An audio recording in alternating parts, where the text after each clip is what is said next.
Oh, hello there. Yes, well, that was the weekend that was, wasn't it, wasn't it? Yes, yes. Not really a lot to say about Sunday. Yeah, normally you get that kind of politics vibe thing going on, but there really wasn't very much of it at all, unfortunately, simply because all we've got is waiting to see whether or not Trump is going to become president, in which case there will be a lot of cats amongst pigeons, which could well result in pigeoncide, I reckon.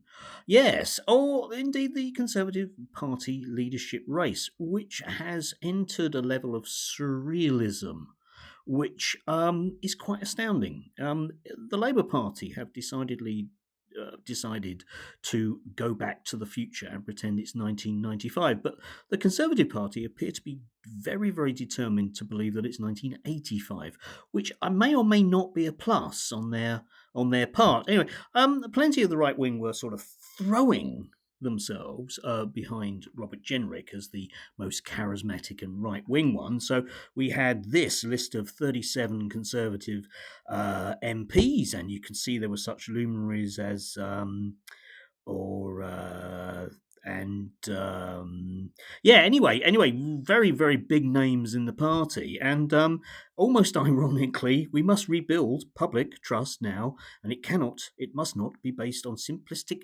promises or rhetoric. Yes, indeed, and we can honestly believe that we don't get simplistic promises or rhetoric from Robert Jenrick, the man who's going to deport 1 million people. That's not simplistic rhetoric, is it? No, of course not.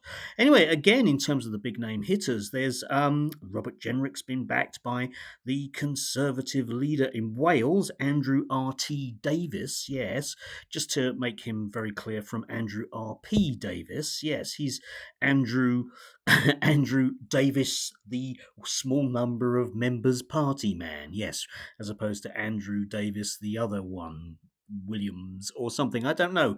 It's the Welsh for you. Anyway, yes, I mean, with backing like that, with all the massive number of Conservative Party member or three that there is in Wales, you can see it.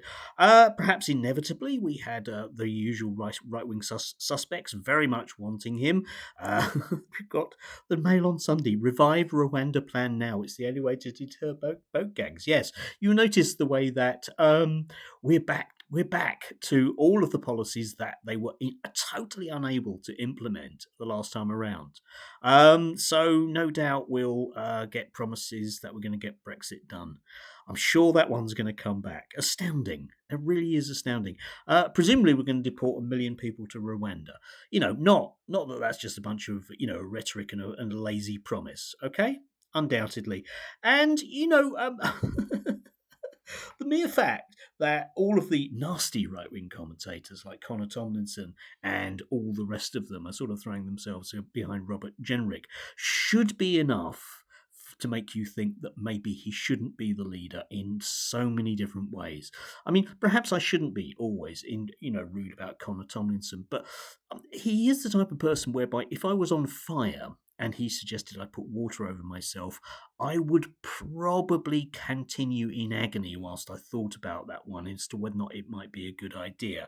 Yes, because of course, we need somebody who's going to take us all the way back to 1985 and the agenda of the National Front. As far as I can make out now, the Conservative Party under Jenrick, and to a lesser extent the other candidate, is effectively in exactly the same place as the National Front was in the early 80s, apart from that we have actually left Europe. As far as I can make out, that's the only policy difference that there is.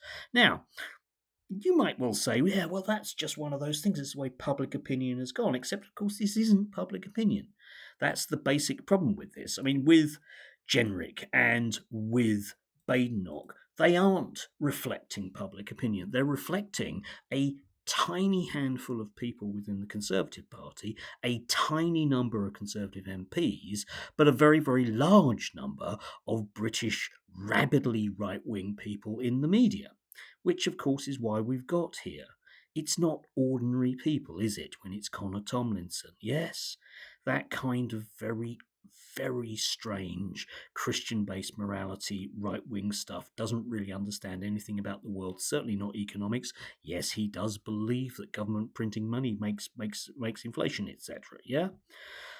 And of course, in the other corner, we have Kemi Badenoch. And I had to smile at this. Parenting is a two-person job. Where are the dads? Yes, because somebody accused her, who cares, of being interested in, her kids as a woman. And it's dreadful, obviously, that a politician would do that. Look at Margaret Thatcher. She didn't care about her kids. Hooray. But we're back now to bad working class people having children and bringing them up badly, particularly if they're black. Let's face it, yeah? Which is, your whole, yes, he's still alive, Charles Murray thing, isn't it, really? Yeah?